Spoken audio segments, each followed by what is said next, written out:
Okay, so the next subject is, it's a bit of a sad tale, but there's a way that you can help. So just bear with me on this one. I want to talk a little bit about rat poisons, rodenticides as we call them. Everybody's probably heard by now that many of the rodenticides are killing off our owls in particular, our tawny frogmouths and some of our larger predators. And it's just an absolute quagmire. There's so many different options for managing rodents, and it's hard to know what to do. It's hard to make the right decision. And when Lou and I were talking about this a few days ago, she was saying that she's just really confused about it all. So I imagine if somebody who's into nature and who's a birder is confused about it all, then there are probably lots of other people out there too who are. So I've tried to untangle the mess for you. And it's a bit of a good news, bad news story. But the reality is that not only are our larger raptors eating rats or other rodents that have eaten rodenticides and being harmed, but it's actually now all through the food chain. So let me explain. Many of the rodenticides work by causing the target animal to bleed. They just reduce their clotting factors so that the animal ultimately bleeds to death. But that actually takes a number of days at times. Really, all of the anticoagulants are bad. There are two different groups. One group is just not as bad as the other group, but neither of them are ideal. So what's happening is that the target animal, the rodent, gets a bit sort of confused and lost over the course of a few days, isn't well, and starts to do irresponsible things like going outside in the daytime where it's easy prey for raptors and so on, and realistically also easy prey for your pets. So a raptor will eat that creature, or your pet will eat that creature, and the anticoagulants will gradually build up in their liver. Not you only can tell that, this girl's had a medical background, can't you? I hope that I'm explaining it in a way that people can understand. But not only are the larger raptors eating them, and this includes our kookaburras and various other animals. And the letter-winged kite. That's right, yeah. Which is the only nocturnal hawk in Australia, I think. Oh, didn't know Yeah, that. I think so. Bonus information. And that's why you never see it. Oh, right. Okay. And they're always saying it's in dire trouble. And I often Because think, of this. well, how will we know? Because it's out. No one ever sees it it. hunts at night. Yeah. And it hunts rats and mice. Right. Well, there you go. And also, though, not only are these disoriented creatures being eaten by that group, but those which are not eaten and who just die are then munched up by the little inverts, all of the invertebrates that break down dead bodies. This is getting really gross. Yeah, there's a happy ending ultimately. So the little inverts I need an upper. are swallowing the anticoagulant, and they're then being eaten by the small birds, and the small birds are being eaten by the next level up of predators and so on.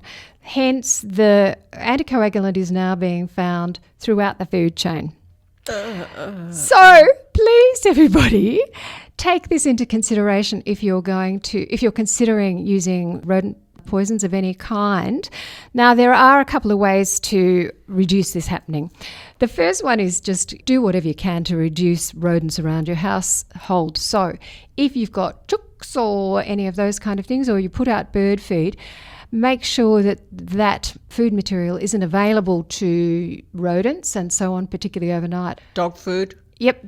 Do not leave dog food outside. You don't want to encourage rodents. Must remember. Seal up roofs and all those cavities where the rodents might come. So that's option one. We should all be doing that anyway. And then option two, traps. They nowadays recommend electric traps for rodents, which apparently they just run on a couple of little batteries. And as soon as the rodent enters the trap, they get a little zap, and that's the end of the rodent. I'd go electrify me any day rather than poison me. I'll keep that in mind, Lou. Oh, thank you. If you use any form of traps, please don't leave them outside where they could potentially harm some of our little tiny native animals.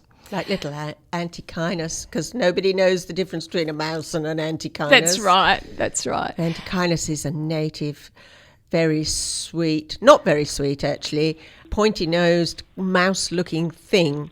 Actually, very big teeth. A marsupial, and I really love when you see them. They're just lovely, but they do look very mouse-like. That's right, and they can be caught in traps. So traps are for inside.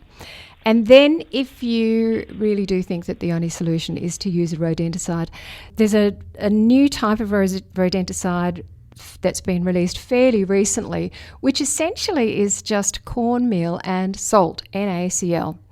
And this works. She's got a chemistry background too. If only. NaCl. Oh my goodness. Salt. Salt.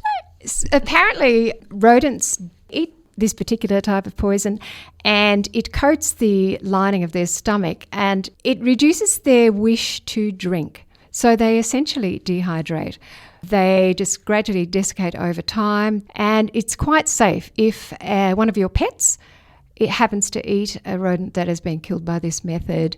The risk of harm is significantly reduced. This is the nicer version of poisoning your rat, is it? That's right. This is about the best you Charming. can do. Right. So if NaCl and corn flour, did you say? cornmeal, I think it is. Cornmeal. But the bottom line, everybody, is if you want to help out nature, if you want to help out all of the creatures in the food chain out there, and particularly our big raptors and our cookers and all of the rest of it, have a look at the back of the packet. And Read the label, as my husband keeps saying. Read the label.